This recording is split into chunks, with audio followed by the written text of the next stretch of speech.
et avec votre esprit. Évangile de Jésus-Christ selon saint Marc. Gloire à toi, Seigneur. En ce temps-là, Jésus se mit à nouveau à enseigner au bord de la mer de Galilée. Une foule très nombreuse se rassembla auprès de lui, si bien qu'il monta dans une barque où il s'assit. Il était sur la mer, et toute la foule était près de la mer, sur le rivage. Il leur enseignait avec beaucoup d'autorité, de choses et de pas en parabole, et de son enseignement, il leur disait, « Écoutez, voici que le semeur sortit pour semer, comme il semait, du grain est tombé au bord du chemin. Les oiseaux sont venus et ils ont tout mangé.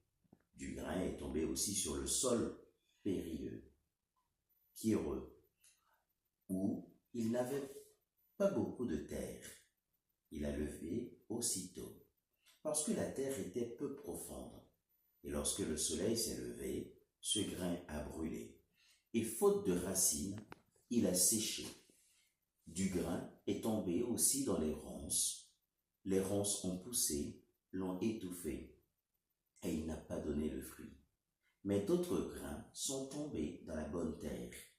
Ils ont donné du fruit. En poussant et en se développant, ils ont produit 30, 60, 100 pour un. Et Jésus disait, celui qui a des oreilles pour entendre, qu'il entende. Quand il resta seul, ceux qui étaient autour de lui avec les 12 l'interrogeaient sur les paraboles. Il leur disait, c'est à vous qu'est donné le mystère du royaume de Dieu. Mais à ceux qui sont dehors, tout se présente sous forme de paraboles. Et ainsi, comme dit le prophète, ils auront beau regarder de tous leurs yeux, ils ne verront pas. Ils auront beau écouter de toutes leurs oreilles, ils ne comprendront pas. Sinon, ils se convertiraient et recevraient le pardon. Il leur dit encore, vous ne saisissez pas cette parabole. Alors, comment comprendrez-vous toutes les paraboles? Le semeur sème la parole. Il y a ceux qui sont au bord du chemin, où la parole est semée. Quand ils l'entendent, Satan vient aussitôt et enlève la parole semée en eux.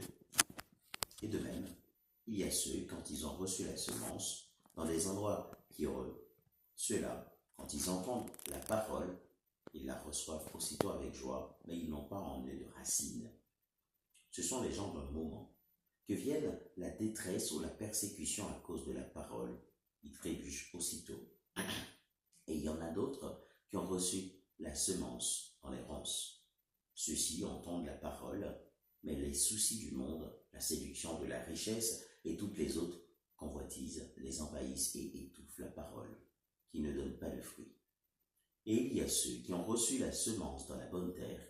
Ceux-là entendent la parole, ils l'accueillent, ils portent du fruit, 30, 60, 100 pour un. Acclamons la parole de Dieu.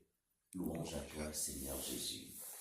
Frères et sœurs, après avoir célébré dimanche dernier le dimanche de la parole, aujourd'hui, ce texte d'évangile nous ramène vraiment à ce dimanche de la parole, l'importance de la parole de Dieu dans notre vie. Saint Augustin, un grand-père de l'Église, a cette formule à propos de la parole de Dieu. Il nous dit, en fait, le Seigneur Jésus nous a laissé 2 devoirs à propos de la parole. Le premier, celui de l'écouter, et le deuxième devoir, celui de pratiquer la parole. En somme, nous pouvons dire l'écoute de la parole de Dieu doit entraîner chez nous une conversion. Pas n'importe quelle conversion.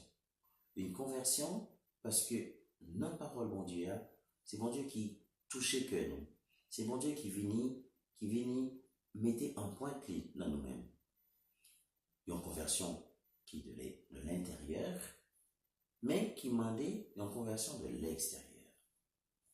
Ici, à travers l'évangile de ce matin, ce mercredi 29, on nous parle de la parabole du semeur.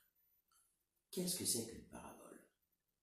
Une parabole forme avec ce mot, c'est un comme capable d'utiliser le langage la canon, c'est un point bas. C'est une façon que me parler ensemble avec vous pour me faire réfléchir, qui peut être un type de réflexion d'accord, mais en même temps, qui doit interpeller pour capable de joindre une conclusion. Alors, ici, je parle nous d'un semaine, je parle nous de plusieurs types de terres. C'est que, il y a des terres que, au sommet, en fait, il est tombé, voilà, ça ne porte pas de fruits. Il y a des terres, il est tombé, au moment, nous accueillir avec joie. Mais, quand il y a des moments difficiles, des épreuves de la vie, on oublie que Dieu existe. Et il y a des terres, il est tombé, en fait, il peut être fruits. On peut expliquer nous trois types de terres, ça, par rapport à la culture, nous, Haïti. Il y a des terres, il est tombé, vous n'entendez pas là. Ce type de monde, en fait, qui doit choisir, en fait, qui dit, ah, maintenant, je choisir pour mal l'église. Mais qui toujours gagne un cœur serré, qui toujours gagne un cœur qui pas ouvert. Et Mounsa, il est embourbé dans une situation de vie, et que même il pas ouais conversion, mais il y allait à l'église juste pour remplir. Gain de terre, il est tombé avec joie, il est tombé, en accueil nous accueillir avec joie, mais épreuve la vie, fait nous aller. Deuxième type de monde, c'est le monde qui peut-être parfois on dans l'église. Les autant des paroles mondiales, on peut prêcher, ils sont contents, ils ont tout bagaille. Mais, si vous maladie, quand même, ça, est-ce que mon ça, la vérité, pour le servir bon Dieu, pour le faire bon Dieu confiance? Est-ce que mon ça, j'en ai dit dans le proverbe là, non, pas préparer Léo. Et ça, c'est mon, dans un moment difficile, il pas mettre des paroles bon Dieu en pratique. Et troisième type là, c'est mon qui fait que le très saint, qui a l'école, non, mais bon Dieu, qui dit, en fait, vent est à souffler, tempête menacée.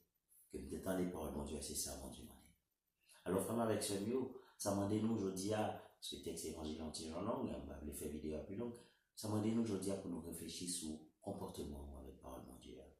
Qui ça nous fait? Comment nous tendons les paroles, bon Dieu? Qui type de terre? Et, pas oublier, nous tendez, mettez en pratique. Mais dans le temps, gagnons bagaille. C'est quitter bon Dieu à vos écœurs. Et pour bon Dieu à vos écœurs, c'est prendre un petit temps silence ensemble avec lui.